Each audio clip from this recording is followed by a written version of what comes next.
Hello दोस्तों, कैसे हो आप सब। स्वागत है आप सबका हमारे YouTube चैनल में। आज हम आपको बताएंगे महाभारत से जुड़े 10 ऐसे रहस्यों के बारे में जो आज भी एक रहस्य बना हुआ है।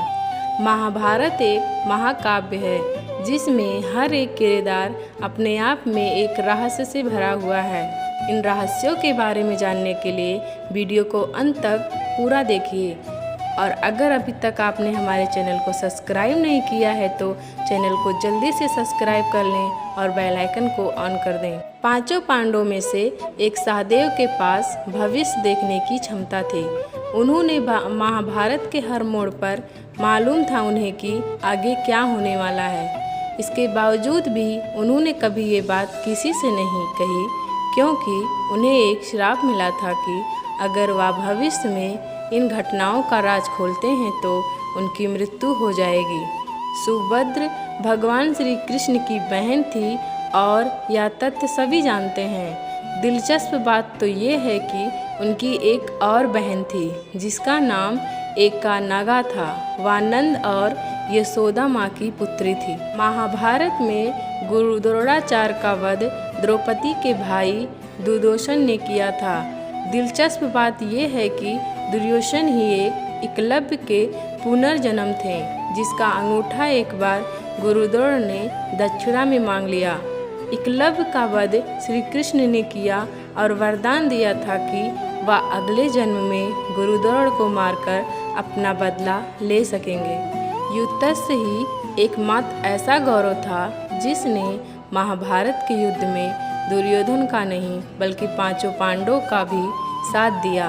साथ ही वह एकमात्र धृतराष्ट्र का एक ऐसा बेटा था जो महाभारत के युद्ध में बाद में भी जिंदा रहा।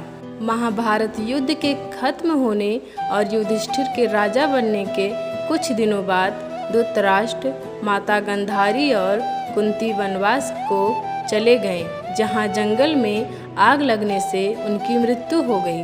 श्री कृष्ण की मृत्यु महाभारत युद्ध के 36 साल बाद हुई। पांडव भी करीब इतने ही साल बाद अपना राजपाट छोड़ हिमालय के रास्ते स्वर्ग को प्रस्थान कर गए। द्रौपदी को भरी सभा में अपमानित किए जाने से भीम बेहद क्रोध में थे और युधिष्ठिर को भी इसका जिम्मेदार मान रहे थे। वो इतने क्रोध में थे कि भैया युधिष्ठिर के उनके हाथों को ही जला देना चाहते थे, जिससे उन्होंने चौसर खेला और द्रौपदी को दांव पर लगाकर हार गए। इसके लिए भीम ने अग्नि भी मंगवाई, लेकिन अर्जुन ने उन्हें शांत कर दिया। दुर्योधन ने कंबोज की राजा चंद्रावर्मा की पुत्री भानुमति से विवाह किया था। दुर्योधन ने यह विवाह भानुमति को हराने के बाद किया। कहते हैं कि भानुमति बहुत ही सुंदर, आकर्षक, बुद्धिमान और ताकतवर थी। दिलचस्प बात यह है कि वह श्री कृष्ण की भक्त थी। महाभारत के युद्ध में अर्जुन के पास अद्भुत रथ था।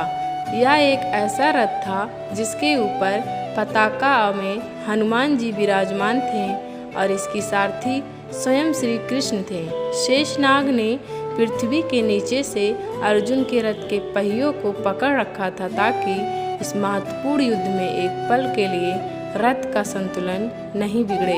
हम सभी यही जानते हैं कि महाभारत के युद्ध में स्वर्ग जाने के रास्ते हिमालय की गोद में अर्जुन की मृत्यु हुई थी। हालांकि यह एक तथ्य है। इससे काफ़ी पहले अर्जुन को उनके और मणिपुर की राजकुमारी चित्रांगदा के ही पुत्र बहु वाहन ने एक भयंकर युद्ध में मार गिराया था। कर्ण दरअसल कुंती के पुत्र थे और इस तरह वे पांडवों में श्रेष्ठ थे। हालांकि इस जानकारी पांडवों को नहीं थी।